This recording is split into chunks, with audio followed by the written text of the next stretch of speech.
కర్ణాటక మాజీ ముఖ్యమంత్రి కుమారస్వామి తన కొడుకు నిఖిల్ కుమార్ను హీరోగా పరిచయం చేస్తూ 75 కోట్ల భారీ బడ్జెట్తో ప్రెస్టీజియస్గా నిర్మించిన stylish action entertainer jaguar. Dasara కానుకగా ఈ సినిమా విడుదలైంది.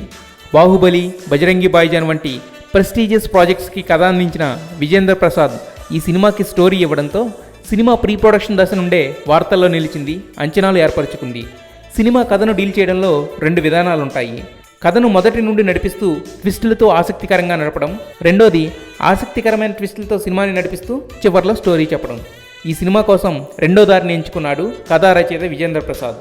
ఈ ఫార్మేట్ని మొదటిసారి ట్రై చేశాడు ఈ సీనియర్ స్టోరీ రైటర్. కొత్త కుర్రాడిని జనాలకు పరిచయం చేయడానికి ఒక పర్ఫెక్ట్ బ్లెండ్ లాంటి కథను రాశారు. Love story, comedy track, action sequences, emotional touch up ఇలా అన్ని ఎలిమెంట్స్ ఉండేలా చూసుకున్నారు. మిత్రుడితో సక్సెస్ అందుకోలేకపోయిన మహాదేవ్ ఈసారి జాగ్రత్త పడ్డాడు. స్క్రీన్ ప్లేలో చాలా కొత్త ఎలిమెంట్స్ టచ్ చేశాడు. ముఖ్యంగా యాక్షన్ సీక్వెన్సెస్లో రాజమౌళి దగ్గర నేర్చుకున్న ఎక్స్పీరియన్స్ బాగా వాడాడు అనిపిస్తుంది. డెబ్యూ హీరో అయిన నిఖిల్ కుమార్ సినిమా బ్యాక్గ్రౌండ్ లేకపోయినా ఫస్ట్ సినిమాని అయినా పర్వాలేదనిపించాడు.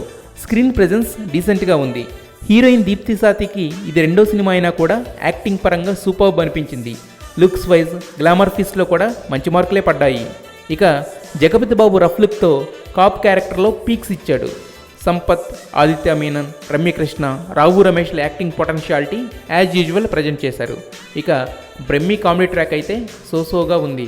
సినిమాకు main pillar cameraman Manoj Paramahamsa. అతని కెమెరా వర్క్ సినిమాలోని ప్రతి ఫ్రేమ్లో కనిపిస్తుంది. 75 కోట్ల ఖర్చుని తెరపై చూపించాడు.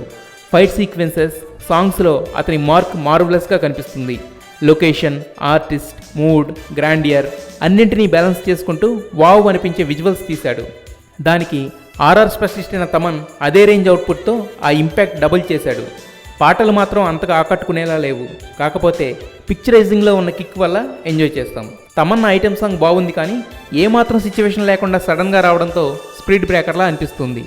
ఒక్క సాంగ్ కోసం ₹1 కోటి పుచ్చుకున్న మిల్కీ బ్యూటీ ఈ సాంగ్లో మెరిపించిన మెరుపులు మాస్తో విజువల్స్ వేస్తాయి.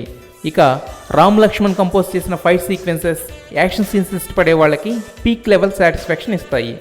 ఇంత భారీ బడ్జెట్ ఫిల్మ్ అయినప్పటికీ డబ్బింగ్, ఎడిటింగ్లో కొన్ని తప్పులు దొరికాయి. వేదాళం, తేరీ లాంటి సినిమాలకు ఎడిటర్ అయిన రుబెన్ ఓవరాల్గా మంచి అవుట్పుట్ ఇచ్చిన కొన్ని జర్కులు, కంటిన్యూటీ మిస్సింగ్, ఫ్లో బ్రేకింగ్లు మేనేజ్ చేయడంలో ఫెయిల్ అయ్యాడు. ఆదర్శ్ బాలకృష్ణ చేసిన క్యారెక్టర్ బాగా పండింది. మహాదేవ్ దర్శకత్వం బాగుంది. లవ్ స్టోరీతో మిగిలిన పార్ట్ని మ్యాచ్ చేయడానికి తడబడ్డాడు. ఫ్లాష్ బ్యాక్ ఎపిసోడ్ మరీ డ్రామాటిక్గా అనిపిస్తుంది. Production values, visual grandeur simply superb.